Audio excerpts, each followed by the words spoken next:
Okay, so this is going to be the top 5 scents that I'll be using this autumn. These might change, but as of now, this is what is coming out of my storage and being put on the shelf. So, number 5, we're going to put Ragma. So this is probably going to be used a bit, not a lot, because it's not really cold enough for that yet. But it's going to be left out because it will get used. It's a wonderful scent any time of the year, but I feel when the weather gets a bit cooler, that's when this will shine. So number 5, Ragma. Then number 4, Prada Luna Rossa Extreme. So this one, for me, is probably one of the best designer scents I have. It's just, in terms of scent, really, really unique. I don't have anything that smells anything like this. And I can't, off the top of my head, think of anything I've ever tried what is like this. The longevity is good. It smells good. It's a cool weather scent. Sort of end of summer to late October, this works fantastic. So that's why that's a number 4. Number 3 is one of the top 10 Middle East scents. And that's Al Wissam Evening. So this is perfect for the cooler weather.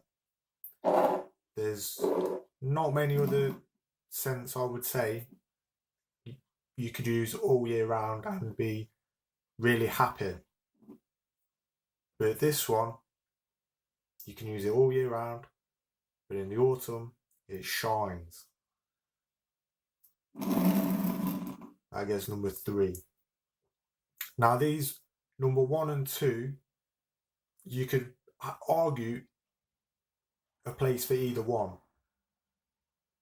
If number 2 was at the number 1 spot, no one would complain. If number 1 was at the number 2 spot, no one would complain. Both fantastic. But for me, number 2 is going to be Pure Havane. Now, Pure Havane is a scent.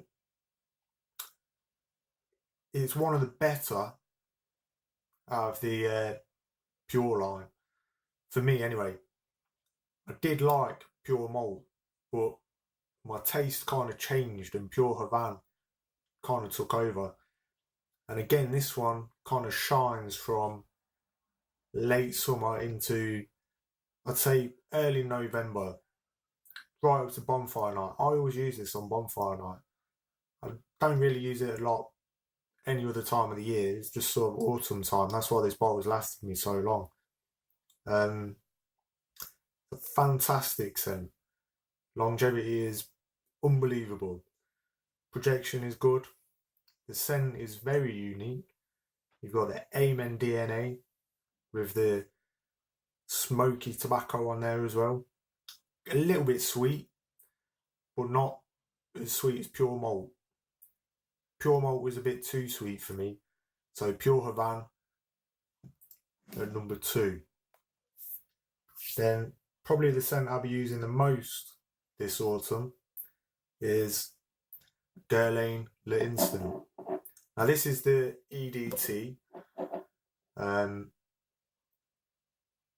There's not a lot of difference between the EDT and the EDP nowadays in terms of the scent. So I prefer the EDT to the modern EDP.